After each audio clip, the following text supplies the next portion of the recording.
Les expériences médicales nazies, menées durant la Seconde Guerre mondiale, constituent l'un des exemples les plus atroces de la science pervertie au service de la barbarie. Sous le Troisième Reich, la médecine fut détournée pour satisfaire les ambitions racistes, eugénistes et militaires d'Adolf Hitler et de ses collaborateurs.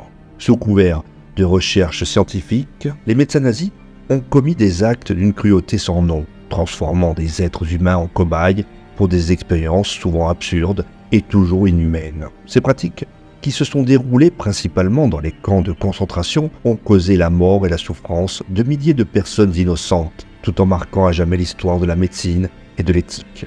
Les fondements idéologiques des expériences médicales nazies se trouvent dans l'obsession du régime pour la pureté raciale. Les nazis croyaient fermement en la supériorité de la race aryenne et considéraient les juifs, les roms, les homosexuels, les personnes handicapées et d'autres groupes comme des sous-hommes à éradiquer ou à exploiter. Cette idéologie a permis de justifier des expériences médicales qui autrement auraient été impensables.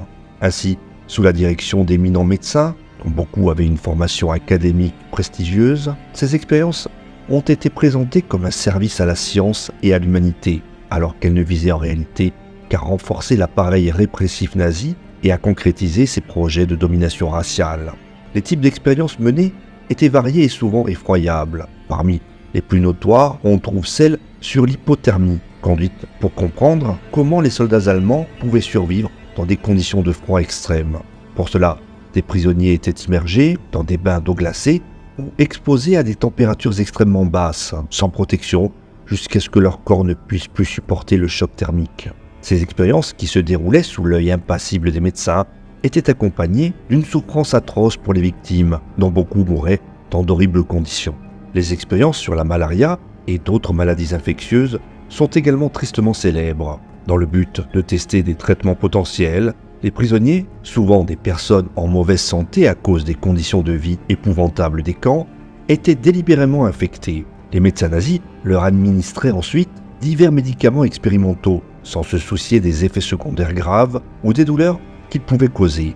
Ces pratiques, loin de contribuer à des avancées médicales, ont souvent abouti à la mort lente et douloureuse des sujets. La stérilisation forcée était un autre aspect des pratiques médicales nazies. Dans leur quête de purification raciale, les nazis cherchaient à empêcher la reproduction de ceux qu'ils considéraient comme indignes de faire partie de la société aryenne. Des milliers de femmes en particulier furent soumises à des méthodes brutales de stérilisation, allant des injections de produits chimiques aux radiations, souvent sans anesthésie adéquate. Ces expériences qui laissaient les victimes mutilées à vie témoignent de la brutalité et du mépris pour la vie humaine qui caractérisaient les médecins nazis. Joseph Mengele, surnommé l'ange de la mort, est probablement le médecin nazi le plus tristement célèbre.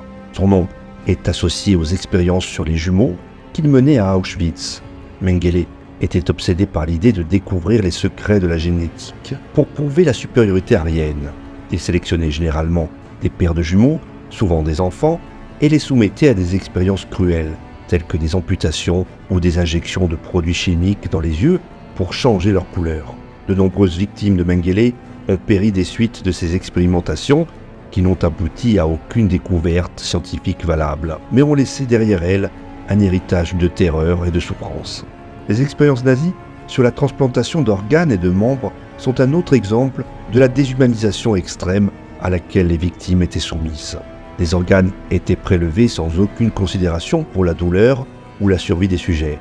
Les recherches sur la régénération des os, des muscles et des nerfs impliquaient des amputations et des greffes improvisées, réalisées dans des conditions d'hygiène déplorables. Là encore, ces expériences étaient menées sans aucun égard pour la vie humaine et n'avaient aucune valeur scientifique réelle. Les conséquences de ces actes ignobles ont été révélées au monde entier après la guerre, lors des procès de Nuremberg.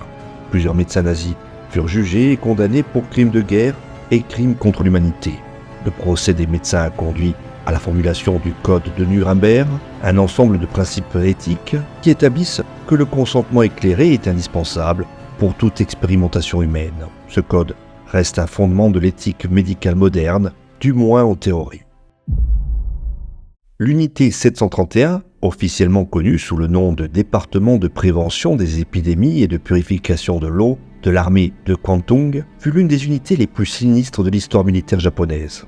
Opérant principalement en Mandchourie pendant la Seconde Guerre mondiale, cette unité secrète dirigée par le médecin et lieutenant général Shiro Ishii s'est rendue coupable de certains des crimes de guerre les plus horribles du conflit, surpassant même en atrocité bien d'autres unités de recherche militaire de l'époque.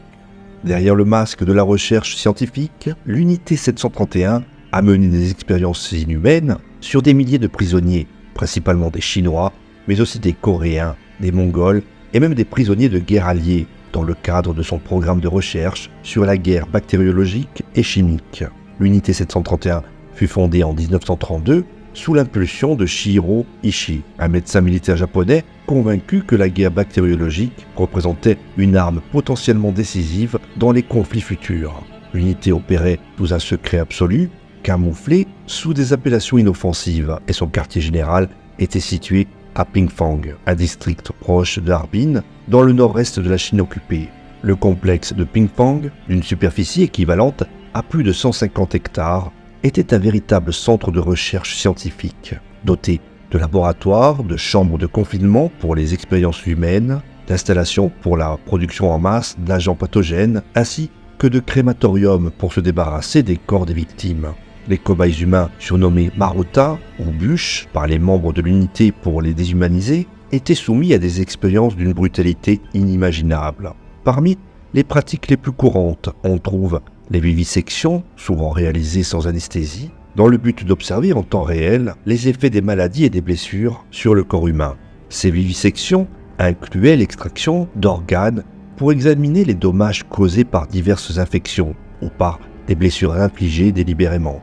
D'autres expériences consistaient à infecter délibérément les prisonniers avec des agents pathogènes tels que la peste bubonique, le choléra, le typhus ou l'anthrax, afin d'étudier la progression de ces maladies et de tester l'efficacité de divers traitements expérimentaux. L'unité 731 menait également des expériences visant à comprendre les effets du froid extrême sur le corps humain, en obligeant les prisonniers à rester exposés à des températures glaciales jusqu'à ce que leur corps soit gravement gelé. Ces victimes étaient ensuite soumises à des tentatives de réchauffement brutal pour observer les processus de nécrose tissulaire, souvent dans des conditions extrêmement douloureuses et sans aucune chance de survie. Les expérimentations sur la déshydratation et la malnutrition, dans lesquelles les prisonniers étaient privés de nourriture et d'eau pendant de longues périodes, faisaient également partie des pratiques courantes de l'unité. Au-delà des expériences individuelles, l'unité 731 a été impliquée dans la production en masse d'armes bactériologiques destinées à être utilisées contre les ennemis du Japon, des bombes contenant des puces infectées par la peste ou d'autres agents pathogènes étaient développées et testées, souvent en les larguant dans des villages chinois pour observer les effets sur la population civile. Ces attaques bactériologiques ont causé la mort de milliers de personnes, transformant des maladies naturelles en armes de destruction massive. L'une des opérations les plus notoires de l'unité 731 fut l'attaque bactériologique sur la ville de Ningbo en 1940, où des avions japonais larguèrent des puces infectées par la peste, entraînant une épidémie meurtrière. Ces actes de guerre bactériologique étaient justifiés par le commandement militaire japonais comme étant nécessaires pour affaiblir l'ennemi, mais en réalité, ils constituaient des violations flagrantes du droit international et des crimes de guerre d'une ampleur inimaginable. À la fin de la Seconde Guerre mondiale, alors que la défaite japonaise devenait inévitable, l'unité 731 tenta de détruire toutes les preuves de ses activités. Les installations de Pingfang furent en grande partie démantelées et des centaines de prisonniers restants furent exécutés pour éviter qu'ils ne témoignent. Cependant, de nombreux documents furent préservés et certains des membres de l'unité 731 furent capturés par les forces soviétiques ou alliées. Malgré les preuves accablantes, beaucoup des responsables de l'unité 731 échappèrent à la justice grâce à des accords avec les États-Unis qui étaient avides de récupérer les résultats des recherches bactériologiques japonaises pour leur propre programme militaire. En échange de ces données, plusieurs scientifiques de l'unité 731, y compris Shiro Ishii, obtinrent l'immunité et furent même réintégrés dans des positions influentes dans le Japon d'après-guerre. Les atrocités commises par l'unité 731 ont été largement méconnues ou ignorées pendant des décennies, en partie en raison de la guerre froide et de l'intérêt stratégique des États-Unis pour les informations recueillies par l'unité. Ce n'est que bien plus tard, grâce aux efforts de chercheurs, de journalistes et des témoignages de survivants, que l'ampleur des crimes commis par l'unité 731 a été pleinement révélée. Aujourd'hui, ces actes sont reconnus comme l'un des pires crimes de guerre de l'histoire, témoignant des horreurs que peuvent engendrer le militarisme et le mépris total pour la vie humaine. Pendant la guerre froide, une période marquée par une intense rivalité entre les États-Unis et l'Union soviétique, le gouvernement américain a mené une série d'expériences secrètes sur des cobayes humains, souvent à l'insu de ces derniers. Ces expériences, réalisées sous le couvert de la recherche scientifique et du développement d'armes, visaient à comprendre les effets de diverses substances dangereuses, notamment les radiations sur le corps humain. À une époque où la menace d'un conflit nucléaire semblait imminente, les États-Unis cherchaient désespérément à obtenir un avantage stratégique, quitte à sacrifier la santé et la vie de leurs propres citoyens. Ces expérimentations menées en secret, et souvent sans le consentement éclairé des participants, ont soulevé des questions éthiques qui résonnent encore aujourd'hui. L'une des séries d'expériences les plus connues est celle liée aux tests de radiation. Après les bombardements atomiques d'Hiroshima et de Nagasaki en 1945, les États-Unis étaient avides de mieux comprendre les effets des radiations sur le corps humain, afin de pouvoir développer des protocoles médicaux pour traiter les victimes d'une attaque nucléaire et pour évaluer les effets à long terme des radiations sur les survivants. Dans ce contexte, le gouvernement américain a lancé plusieurs programmes de recherche qui impliquaient l'exposition délibérée de citoyens américains à des doses de radiation. L'un des exemples les plus choquants de ces tests est celui des injections de plutonium.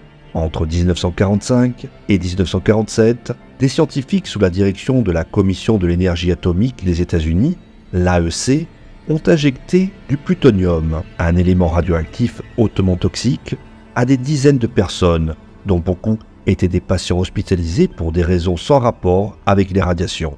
Ces patients, qui n'avaient souvent aucune idée des substances qu'on leur administrait, étaient utilisés pour étudier la manière dont le plutonium se répartissait dans le corps humain et les effets de l'exposition prolongée à ce métal lourd.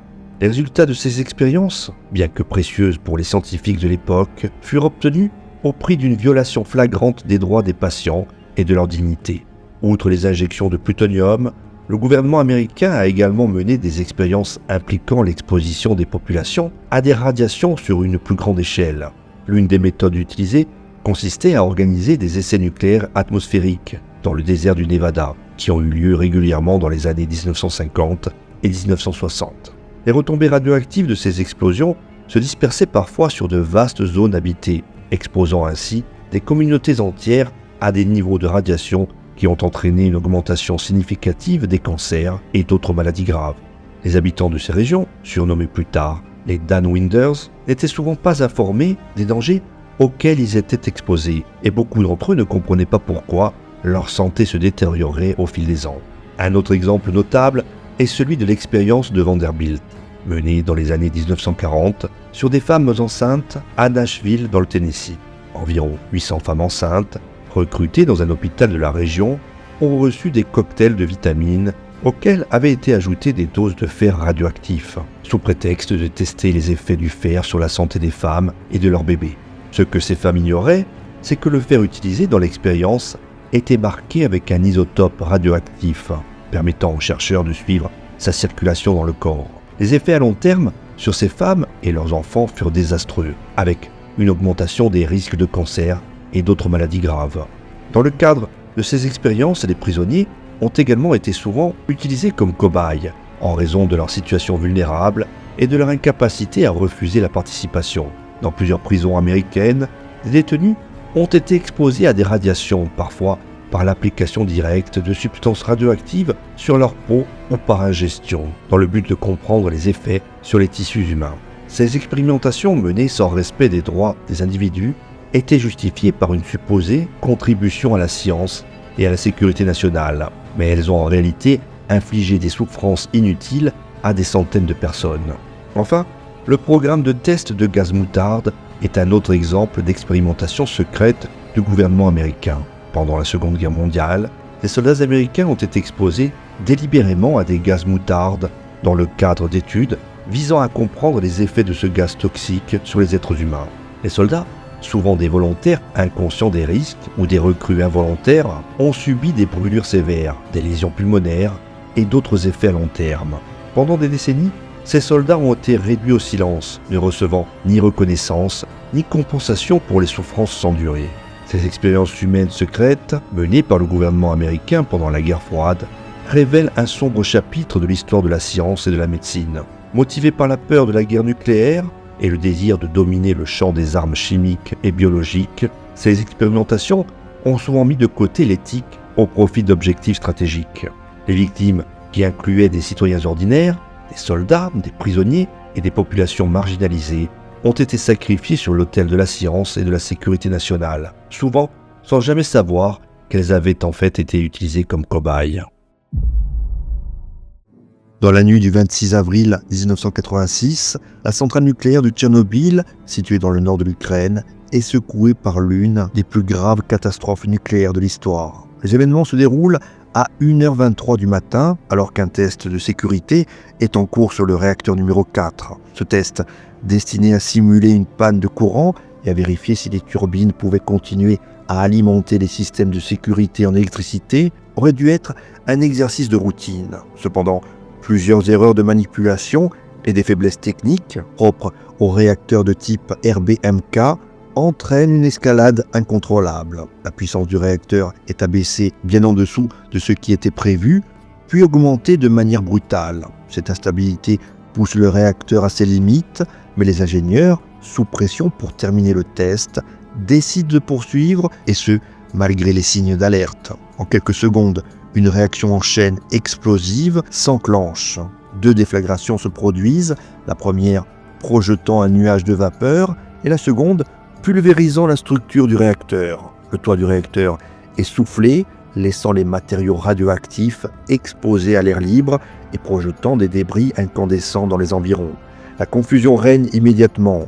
Le personnel de la centrale, n'ayant jamais été formé à une telle situation, peine à comprendre ce qui vient de se produire. Dans la salle de contrôle, l'équipe, dirigée par Anatoly Dyatlov, ne réalise pas l'ampleur de l'accident. La conception même du réacteur RBMK étant classée secret d'État, la plupart des techniciens ignorent les failles potentielles de la structure. Dyatlov, persuadé que le réacteur n'a pas explosé, ordonne même à ses techniciens de continuer à injecter de l'eau pour tenter de refroidir ce qu'il croit être un problème mineur. En réalité, le cœur du réacteur est exposé et toute tentative de le refroidir ne fait qu'exposer davantage de personnes aux radiations mortelles. Les premiers à intervenir sont les pompiers locaux, appelés d'urgence pour éteindre l'incendie. Ils arrivent sans équipement de protection adéquate, ignorant la radioactivité qui émane de la centrale. Les pompiers découvrent une scène d'horreur, des morceaux de graphite extrêmement radioactifs provenant du cœur du réacteur sont éparpillés sur le site. En les touchant, ils s'exposent immédiatement à des doses de radiation inimaginables. L'air est empreint d'une lueur bleutée, un phénomène dû à l'ionisation de l'air par les radiations, que beaucoup d'entre eux interprètent comme un simple reflet de flamme.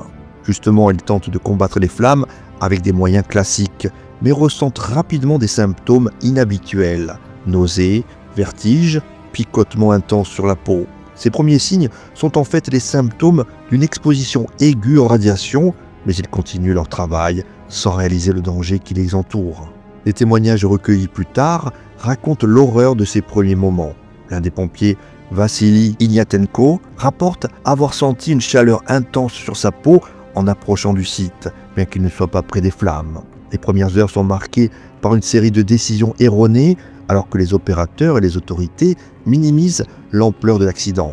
Les habitants de Pripyat, ville construite spécialement pour loger les travailleurs de la centrale et leurs familles, dorment paisiblement à quelques kilomètres de là, inconscients du désastre en cours. La contamination commence à se répandre, mais les autorités soviétiques n'envisagent pas encore une évacuation, craignant de provoquer la panique. Il faut attendre le matin du 27 avril pour que les premiers signes d'alerte soient enfin pris en compte. Les niveaux de radiation dans l'air sont si élevés qu'ils dépassent les capacités de mesure des instruments disponibles sur place. Cependant, les ordres restent confus et l'évacuation de Pripyat est retardée pendant près de 36 heures. Ce n'est qu'en fin d'après-midi que les autorités soviétiques se résignent à évacuer les quelques 50 000 habitants de Pripyat. Les résidents reçoivent l'ordre de quitter leur maison en emportant uniquement le nécessaire pour quelques jours. Ils montent dans les bus sans comprendre qu'ils ne reverront probablement jamais leur foyer, leurs objets personnels et leurs souvenirs.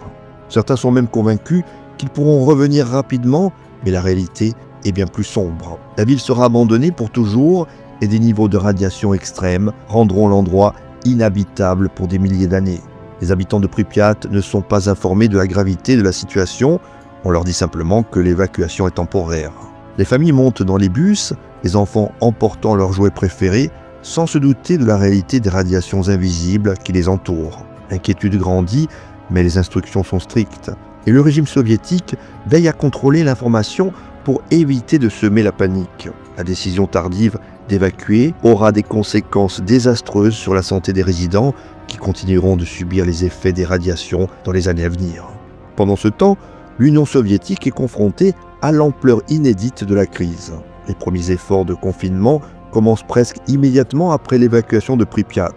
Des milliers d'hommes sont mobilisés pour travailler autour du réacteur et tenter de limiter la contamination. Ces liquidateurs, comme on les appellera plus tard, sont chargés de nettoyer les débris radioactifs, d'éteindre les feux et de construire un sarcophage de béton pour recouvrir le réacteur endommagé.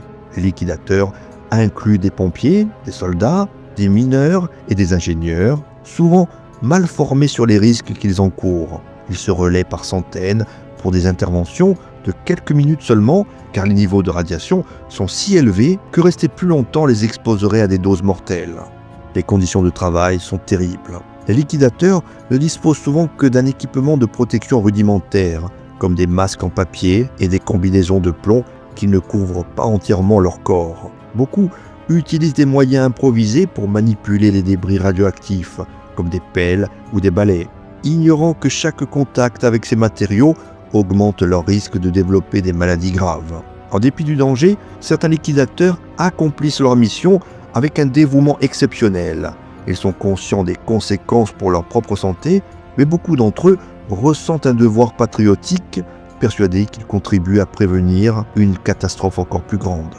La construction du sarcophage en béton autour du réacteur est un exploit technique, mais aussi une épreuve humaine. Les équipes se relaient jour et nuit pour ériger cette structure qui doit contenir les radiations et éviter qu'elles ne continuent de se propager. Cependant, le sarcophage lui-même est une solution temporaire, une barrière imparfaite contre une menace invisible.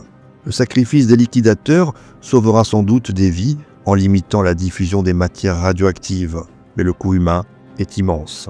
Des milliers d'entre eux souffriront plus tard de graves problèmes de santé, allant de cancer aux maladies cardiaques, et beaucoup perdront la vie prématurément. Le régime de l'apartheid en Afrique du Sud, qui a sévi de 1948 à 1994, est surtout connu pour sa politique de ségrégation raciale institutionnalisée, qui a entraîné l'oppression systématique de la population noire et d'autres groupes raciaux non blancs du pays. Cependant, au-delà des lois discriminatoires et des violences policières, l'apartheid a également engendré une série d'expériences humaines clandestines menées sous l'égide de programmes militaires secrets. Ces expériences, souvent empreintes de racisme et d'eugénisme, visaient à renforcer le contrôle du régime sur la population et à développer des armes biologiques et chimiques pour réprimer toute forme de résistance.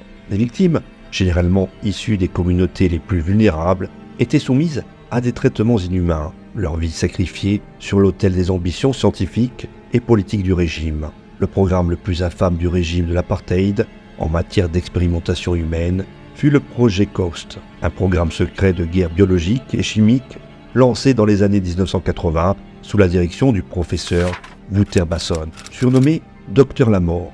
Ce programme, financé par l'armée sud-africaine et dirigé par des scientifiques de haut rang, visait à développer des armes chimiques et biologiques sophistiquées qui pourraient être utilisées pour neutraliser les opposants au régime, aussi bien à l'intérieur qu'à l'extérieur du pays. Sous le couvert de la recherche scientifique, les laboratoires de Project Ghost se sont transformés en centres de développement d'agents pathogènes mortels, de poisons et de drogues destinés à contrôler, affaiblir ou éliminer les ennemis de l'État.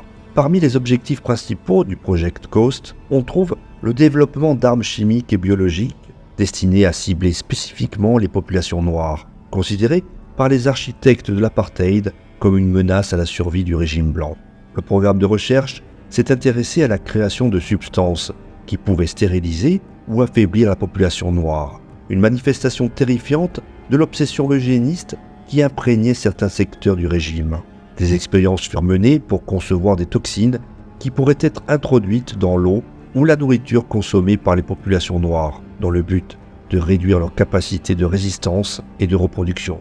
Le docteur Wouter Basson, au centre de ce réseau de terreur, a supervisé des expériences dans lesquelles des détenus politiques, des militants anti-apartheid et d'autres prisonniers étaient utilisés comme cobayes humains. Ces victimes étaient souvent exposées à des gaz toxiques, à des poisons ou à des drogues hallucinogènes sans leur consentement, parfois dans le cadre de simulations d'interrogatoire pour tester les effets de ces substances sur la psyché humaine. Beaucoup de ces personnes ne survécurent pas à ces traitements et celles qui en réchappèrent portèrent à jamais les stigmates physiques et psychologiques de ces atrocités. Les expériences menées sous le Project Ghost ne se limitaient pas au territoire sud-africain. Le régime de l'apartheid, en lutte constante contre les mouvements de libération africains et leurs alliés, utilisait ses armes et techniques pour mener des opérations de sabotage et d'assassinat à l'étranger. Des rapports indiquent que des agents sud-africains, sous couverture, ont introduit des toxines dans les aliments et les boissons de leaders du Congrès national africain, l'ANC, et d'autres organisations de libération, souvent avec des conséquences mortelles. Ces opérations clandestines, visant à déstabiliser et à affaiblir les mouvements anti-apartheid, témoignent de la détermination du régime à utiliser tous les moyens possibles, y compris les plus inhumains, pour se maintenir au pouvoir. En parallèle de ces expériences, les autorités sud-africaines ont également mené des études sur le comportement humain, souvent en utilisant la torture comme méthode d'expérimentation. Des prisonniers, pour la plupart des militants anti-apartheid, étaient soumis à des séances de torture où des psychotropes et d'autres substances étaient administrées pour tester leur résistance psychologique et physique. Les expériences consistaient souvent à combiner la douleur physique intense avec l'usage de drogues hallucinogènes, afin de briser la volonté des prisonniers et d'obtenir des confessions ou des informations.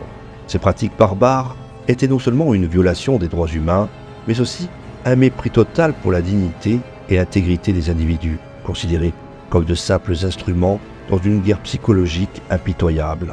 Un autre docteur sud-africain, tristement célèbre, pratiquait quant à lui des expériences sur des patients homosexuels. Surnommé Dr Shock, son vrai nom était Aubrey Levin. Pendant l'apartheid, en Afrique du Sud, il a mené des thérapies de conversion visant à guérir les homosexuels principalement au sein de l'armée sud-africaine. Levin utilisait des électrochocs et d'autres méthodes de traitement cruels sur des hommes jeunes et homosexuels pour tenter de les convertir à l'hétérosexualité. Ces pratiques, largement considérées aujourd'hui comme étant de la torture, ont été menées sous le prétexte de traitement médical, mais elles ont causé des traumatismes et des dommages considérables aux patients. Le rôle des grandes puissances occidentales dans ces expérimentations est également une ombre persistante sur cette période. Bien que l'apartheid ait été largement condamné sur la scène internationale, certains pays, en particulier dans le contexte de la guerre froide, ont fermé les yeux sur les atrocités commises par le régime sud-africain en raison de leur opposition commune au communisme et à l'influence soviétique en Afrique. Cette complicité silencieuse a permis au régime de poursuivre ses programmes secrets sans craindre de sanctions ou d'interventions extérieures, renforçant ainsi son impunité. Ce n'est qu'après la chute de l'apartheid, en 1994, que l'ampleur des atrocités commises dans le cadre de ces expérimentations a commencé à émerger. La commission Vérité et Réconciliation, mise en place pour enquêter sur les crimes de l'apartheid, a entendu des témoignages bouleversants de survivants et de témoins de ces expériences. Wouter Basson, bien qu'accusé de nombreuses atrocités, a réussi à éviter la condamnation pénale, en partie grâce à des manœuvres juridiques complexes et à la protection offerte par certains secteurs de l'establishment sud-africain post-apartheid. Cette issue a laissé un sentiment d'injustice chez de nombreuses victimes et a jeté une ombre sur le processus de réconciliation nationale. Aubrey Levin, le Dr Shock, a quant à lui été accusé par plusieurs de ses patients de les avoir agressés sexuellement sous couvert d'examens médicaux, alors qu'il exerçait en tant que psychiatre à Calgary, au Canada, où il avait émigré après la fin de l'apartheid. Ces accusations ont mené à son arrestation en 2010, et après un procès, il a été reconnu coupable de 3 chefs d'agression sexuelle. D'autres chefs d'accusation ont été abandonnés en raison de l'insuffisance de preuves. Levin a été condamné à 5 ans de prison en janvier 2013. Cette condamnation a néanmoins marqué la chute de cet homme. Le projet MKUltra, l'un des programmes les plus sombres et controversés de l'histoire des États-Unis, révèle une facette inquiétante des activités de la CIA pendant la guerre froide. Officiellement, lancé en 1953, ce programme secret visait à explorer les possibilités du contrôle mental à travers une série d'expérimentations sur des sujets humains, souvent menés sans leur consentement. Sous couvert de recherche sur le potentiel défensif contre le lavage de cerveau, MKUltra est devenu un symbole de la déshumanisation et des excès que peuvent engendrer les obsessions de sécurité nationale, mêlées à une absence totale d'éthique. Les conséquences de ce programme, qui s'est poursuivi durant 2 décennies, ont laissé des cicatrices indélébiles sur ses victimes et ont jeté une ombre sur la crédibilité des institutions américaines. Le contexte du lancement de MKUltra remonte au début de la guerre froide, une période marquée par la peur croissante du communisme et la conviction que l'Union soviétique développait des techniques de manipulation mentale. Cette paranoïa a été exacerbée par des événements tels que le procès du cardinal Minszentyi en Hongrie en 1949, où le prélat avait confessé sous influence apparente de drogue ou d'autres techniques de coercition des crimes contre l'État. Pour contrer cette menace perçue, la CIA, sous la direction d'Allen Dulles, a ordonné le lancement du projet MKUltra, confié au chimiste Sidney Gottlieb, qui est devenu la figure centrale du programme. MKUltra englobait une vaste gamme d'expériences, allant de l'administration de drogues psychotropes, comme le LSD, à la privation sensorielle, l'hypnose et d'autres formes de torture psychologique. Les expériences visaient à trouver des moyens de contrôle ou d'altérer le comportement humain, d'obtenir des confessions, d'effacer des mémoires ou même de créer des assassins programmés. Le LSD, une drogue alors peu connue, était au cœur du programme et la CIA espérait en faire un sérum de vérité ou un moyen de manipulation mentale. Des centaines de personnes, y compris des patients d'hôpitaux psychiatriques, des prisonniers ou même des membres du personnel militaire, ont été exposés à cette drogue à leur insu, souvent avec des conséquences catastrophiques. L'une des figures les plus tristement célèbres associées à MKUltra est Frank Olson, un biochimiste de l'armée américaine qui travaillait avec la CIA. En 1953, Olson a été secrètement drogué avec du LSD par ses collègues dans le cadre d'une étude sans son consentement préalable. Peu après, Olson a commencé à manifester des signes de détresse psychologique intense, exprimant des remords profonds et une méfiance croissante envers ses supérieurs. Quelques jours plus tard, il est tombé ou a été poussé de la fenêtre de sa chambre d'hôtel à New York, dans ce qui a été officiellement qualifié de suicide. Les circonstances troubles de sa mort ont conduit sa famille à mener une bataille juridique de plusieurs décennies contre le gouvernement américain, révélant progressivement les pratiques secrètes et immorales du projet MKUltra. Au cours des années 1960, MKUltra s'est étendu, touchant une variété encore plus large de sujets humains et employant des méthodes de plus en plus extrêmes. Le projet s'est infiltré dans les institutions académiques, les prisons et les hôpitaux psychiatriques, utilisant des patients vulnérables comme cobayes. Le programme a également soutenu des recherches à l'étranger, notamment dans des pays alliés, où les expérimentations pouvaient se dérouler avec encore moins de surveillance. La recherche sur la manipulation mentale s'est aussi orientée vers des techniques plus subtiles, comme l'hypnose et la suggestion post-hypnotique, dans le but de créer des agents dormants ou des assassins à distance. Des idées inspirées par la science-fiction, mais poursuivies avec un sérieux mortel. L'un des aspects les plus controversés de MKUltra réside dans l'implication de certaines des plus prestigieuses institutions académiques et médicales américaines. Des universités telles que Harvard, Stanford et Columbia ont été utilisées comme couverture pour les expériences de la CIA, souvent sans que leurs chercheurs ne sachent qu'ils travaillaient pour l'agence. L'implication de médecins respectés, qui ont parfois administré des traitements dangereux à leurs patients, en violation des normes éthiques, soulève des questions troublantes sur l'intégrité de la recherche scientifique lorsqu'elle est manipulée par des intérêts gouvernementaux. La chute de MKUltra a commencé dans les années 1970, à la suite des révélations d'un certain nombre de journalistes et d'enquêtes menées par le Congrès. En 1974, un article du New York Times a exposé les détails du programme, déclenchant une vague d'indignation publique. Cela a conduit à la création de la commission Church, qui a enquêté sur les activités clandestines de la CIA, y compris MKUltra. Les audiences publiques qui ont suivi ont révélé l'étendue des abus et des violations des droits humains commises sous couvert de sécurité nationale. Malgré cela, de nombreux documents concernant MKUltra avaient déjà été détruits sur ordre de la CIA en 1973, rendant impossible une compréhension complète de l'ampleur des expérimentations. Les conséquences du projet MKUltra ont été profondes et durables. Les victimes du programme ont été laissées avec des traumatismes psychologiques et physiques graves sans jamais recevoir de reconnaissance ou de compensation adéquate de la part du gouvernement. Le programme a également érodé la confiance du public dans les institutions gouvernementales et dans la science, en démontrant que, sous le prétexte de la sécurité nationale, des actions terrifiantes peuvent être entreprises contre des citoyens sans leur consentement ou même leur connaissance.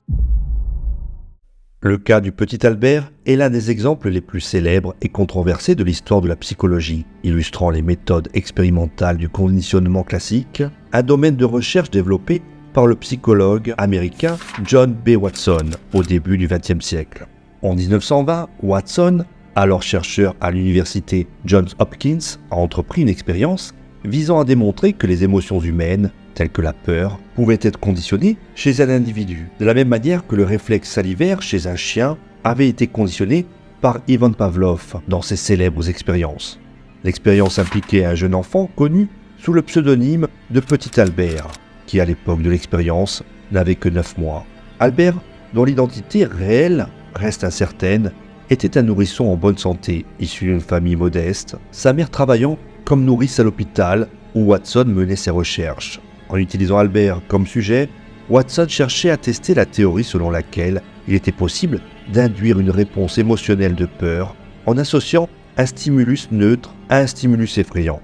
L'expérience débuta par l'exposition du petit Albert à une série d'objets et d'animaux, y compris un rat blanc, un lapin, un chien, un singe, des masques et du coton.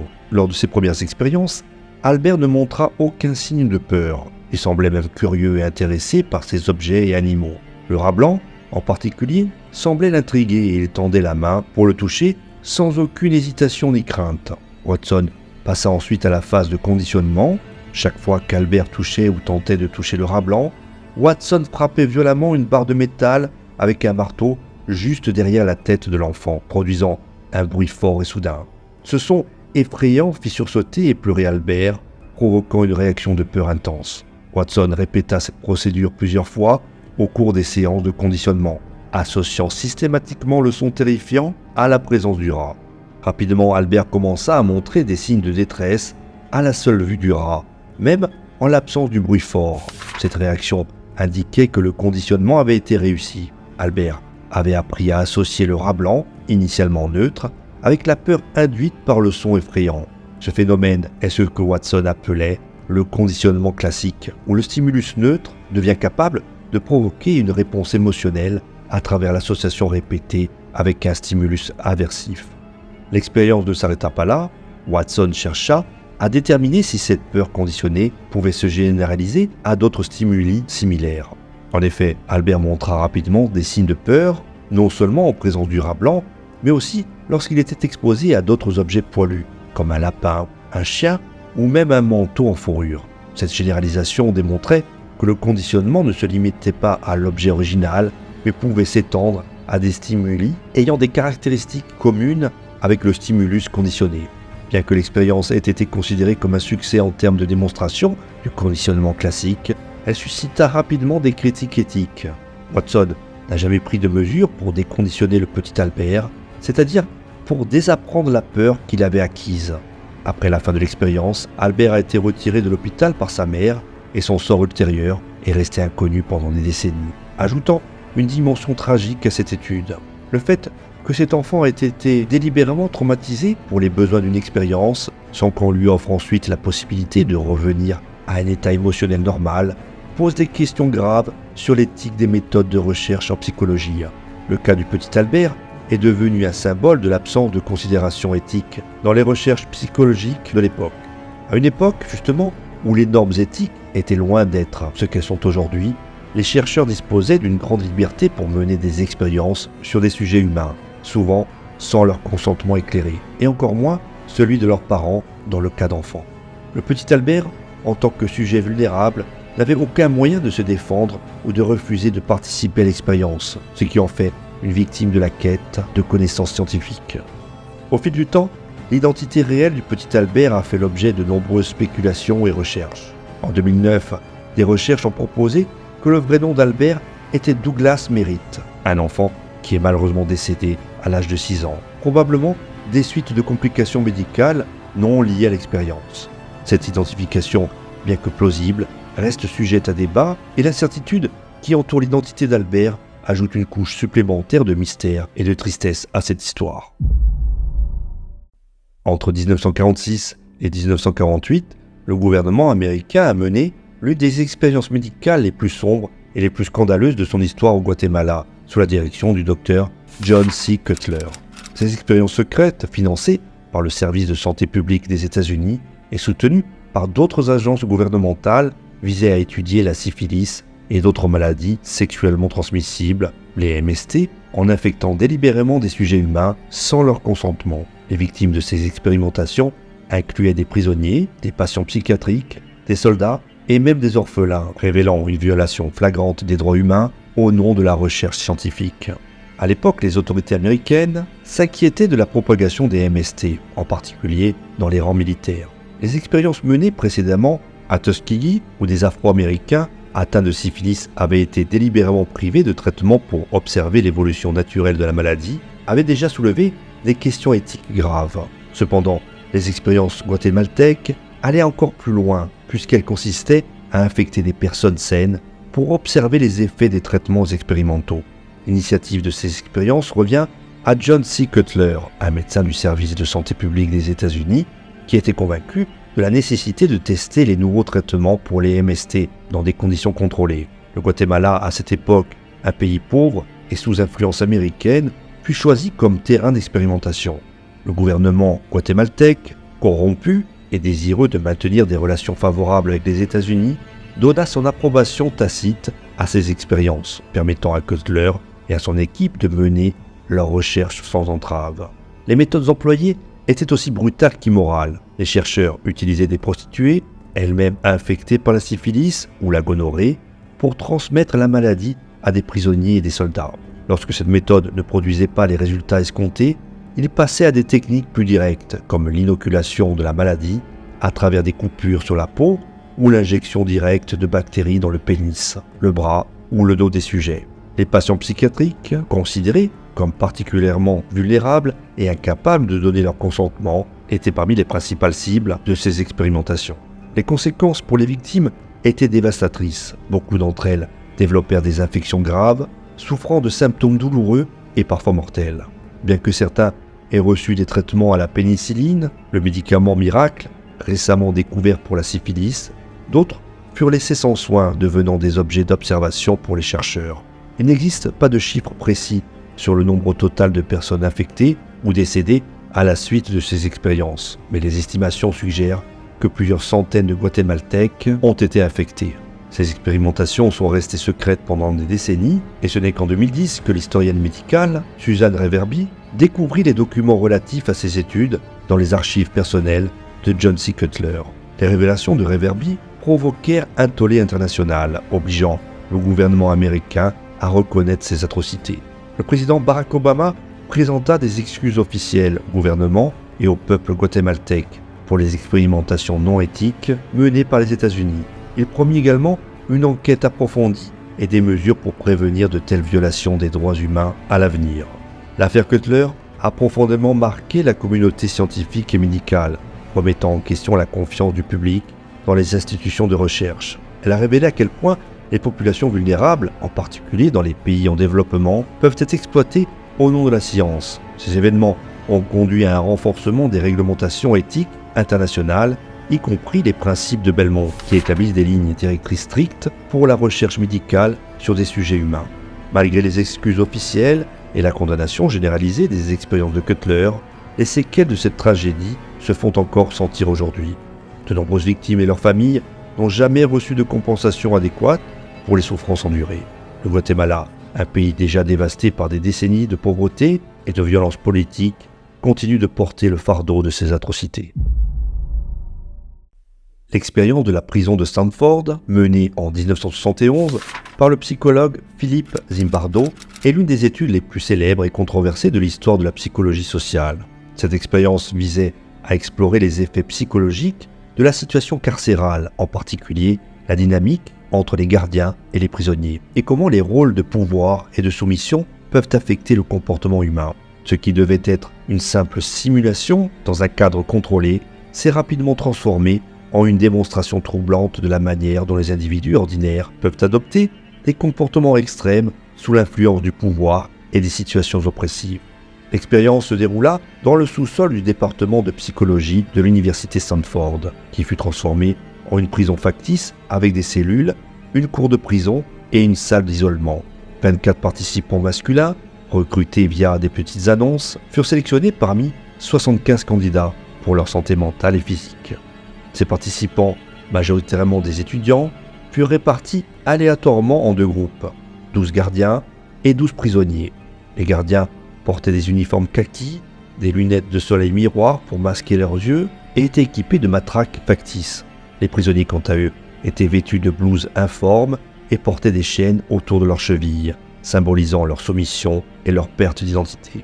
L'expérience devait initialement durer 2 semaines. Elle fut interrompue au bout de seulement 6 jours en raison des comportements extrêmes qu'elle engendra. Dès le départ, les gardiens commencèrent à adopter une attitude autoritaire, exploitant leur pouvoir de manière de plus en plus abusive. Ils imposaient des règles strictes et arbitraires, humiliaient les prisonniers, les privaient de sommeil et les forçaient à des tâches dégradantes, telles que nettoyer les toilettes à main nue. Ces actions n'étaient pas le fruit de directives explicites de Zimbardo, mais semblaient découler naturellement du rôle et de l'autorité conférée aux gardiens. De simples simulations, ces comportements dégénérèrent rapidement en une brutalité systématique. Les prisonniers, en revanche, manifestèrent des signes de stress intense et de désorientation psychologique. Certains tentèrent de résister à l'autorité des gardiens, mais furent rapidement réprimés par des punitions sévères. D'autres tombèrent dans une obéissance passive, acceptant leur sort sans protester. La dégradation de leurs conditions mentales était telle que l'un des prisonniers fut libéré dès le 2e jour, après avoir montré des signes de détresse émotionnelle extrême. Les prisonniers perdirent rapidement leur sentiment d'identité individuelle, se référant à eux-mêmes par leur numéro de prisonnier plutôt que par leur nom, une indication claire de leur déshumanisation progressive. Ce qui est particulièrement frappant dans cette expérience, c'est l'implication directe de Zimbardo lui-même. En tant que concepteur de l'expérience et directeur de la prison, Zimbardo endossa un rôle autoritaire et ne parvint pas à intervenir pour stopper les abus qui se produisaient sous ses yeux. Sa position l'amena à rationaliser les actions des gardiens comme faisant partie du déroulement normal de l'expérience, ce qui soulève des questions éthiques majeures sur le rôle du chercheur dans la gestion d'une expérience psychologique. Zimbardo ne réalisa l'étendue des dommages causés que lorsqu'un collègue, Christina Malslak, après avoir visité la prison, exprima son indignation et le pressa de mettre fin à l'expérience. C'est suite à cet échange que Zimbardo prit conscience des dérives et décida d'interrompre l'étude prématurément. L'expérience de la prison de Stanford a eu un impact considérable sur le champ de la psychologie sociale et sur la compréhension des dynamiques de pouvoir et de soumission. Elle a démontré que des personnes ordinaires, placées dans un contexte institutionnel où les normes sociales sont suspendues, peuvent rapidement adopter des comportements sadiques et abusifs.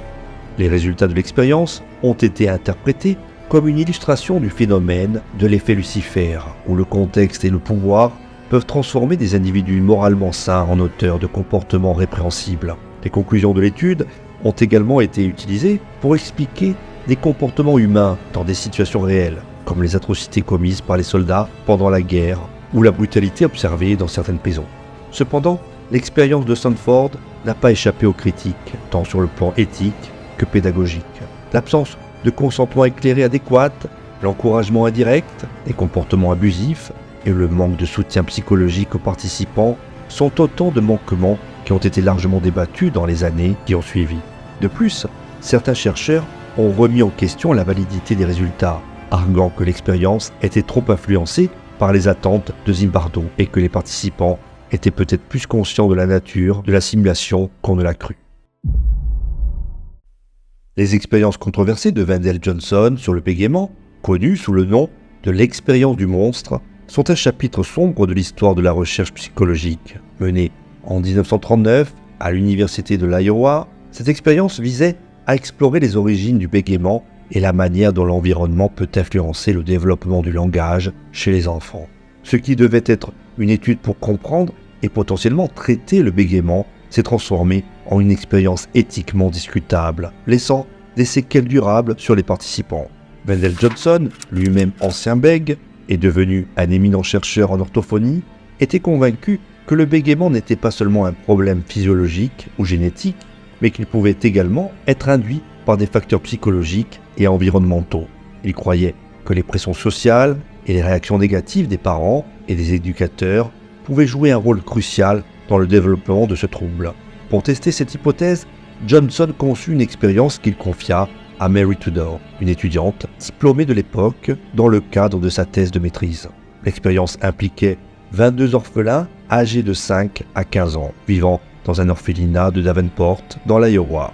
Ces enfants furent divisés en deux groupes. Un groupe expérimental, composé de bègues légers ou d'enfants considérés comme étant à risque de bégaiement, et un groupe témoin, composé d'enfants sans problème de langage.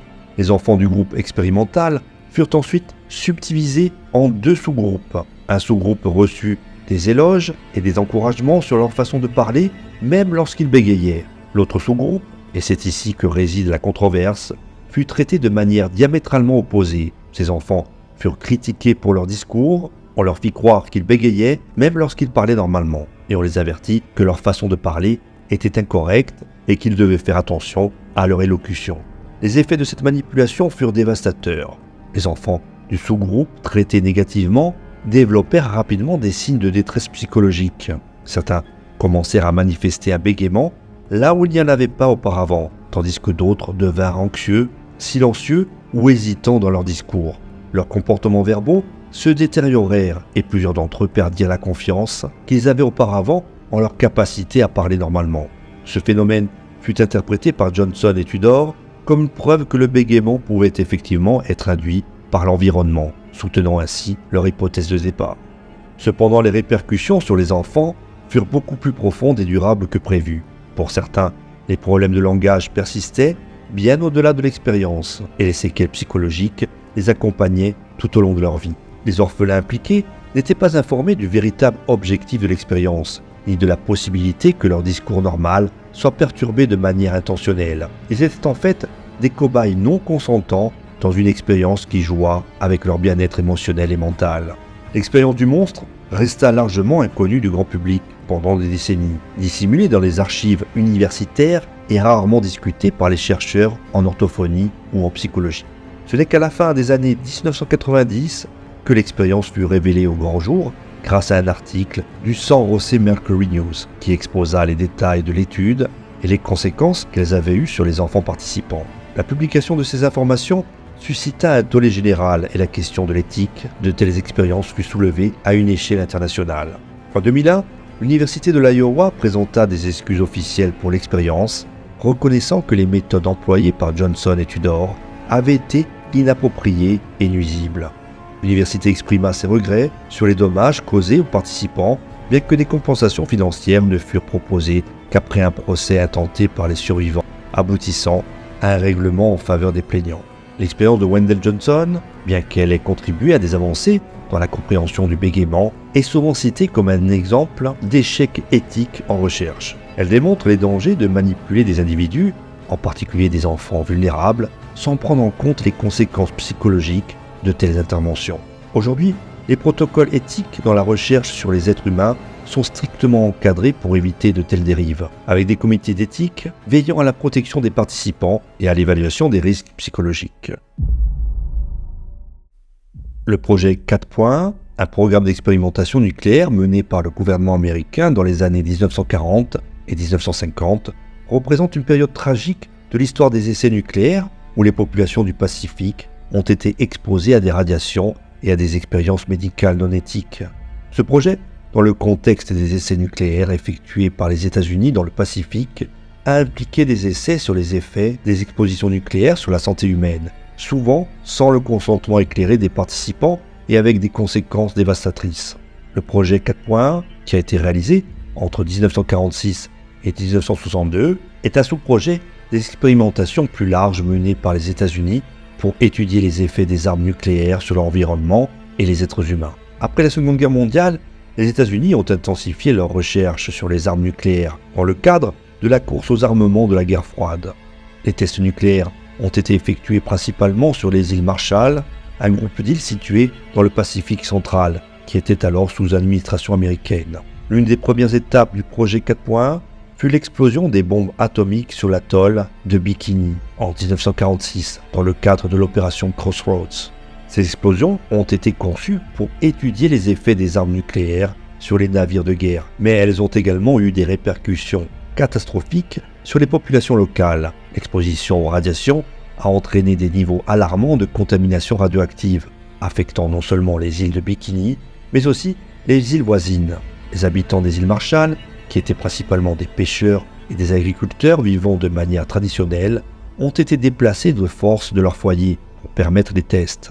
Le retour aux îles contaminées a été autorisé sans tenir compte des risques pour leur santé, entraînant des niveaux élevés de contamination radioactive. En outre, les conditions de vie des populations déplacées ont été sévèrement affectées et leur exposition aux radiations a conduit à une augmentation significative des cas de cancer, de maladies respiratoires et de troubles génétiques. Le projet 4.1 a inclus des expériences spécifiques pour évaluer les effets des radiations sur les êtres humains et leur environnement. Les chercheurs américains ont mené des études sur les effets des retombées radioactives en exposant des animaux, des cultures alimentaires et des humains aux radiations. Les expérimentations sur les humains étaient souvent non éthiques et menées sans le consentement éclairé des participants. Les résidents des îles Marshall, souvent considérés comme des sujets d'expérience, ont été exposés à des doses élevées de radiation à des fins de recherche scientifiques et militaires. Les conséquences sur la santé des populations locales ont été graves et persistantes. Les études médicales menées après les tests ont révélé une prévalence élevée de maladies liées aux radiations parmi les résidents des îles, notamment des cancers, des maladies pulmonaires et des malformations congénitales. Les enfants nés après les tests ont montré des anomalies génétiques accrues. Les effets de la contamination radioactive se sont propagés à travers la chaîne alimentaire, affectant la santé des populations locales qui dépendaient des produits de la mer et des sols contaminés. En réponse aux révélations sur les effets dévastateurs des tests nucléaires sur les populations locales, les États-Unis ont tenté de minimiser les retombées négatives et d'atténuer les critiques internationales. Dans les années 1960, des mesures ont été prises pour éviter les essais nucléaires atmosphériques et les États-Unis ont ratifié le traité d'interdiction partielle des essais nucléaires en 1963 qui interdisait les essais nucléaires dans l'atmosphère, sous l'eau et dans l'espace. Cependant, les efforts pour compenser les victimes des essais nucléaires ont été insuffisants. Les populations des îles Marshall ont reçu une reconnaissance limitée de leurs souffrances et une aide financière souvent jugée inadéquate. En 1983, le gouvernement américain a établi le programme de compensation des victimes des essais nucléaires pour les résidents des îles Marshall, mais les demandes de compensation et les recours juridiques ont été largement insuffisants pour répondre aux besoins des victimes. Voilà, j'espère que cette vidéo vous a plu et qu'elle vous a fait réfléchir. Si vous avez des commentaires, des questions ou des suggestions, n'hésitez pas à me les laisser en dessous. N'oubliez pas de liker, de partager et de vous abonner à ma chaîne pour ne pas rater mes prochaines vidéos.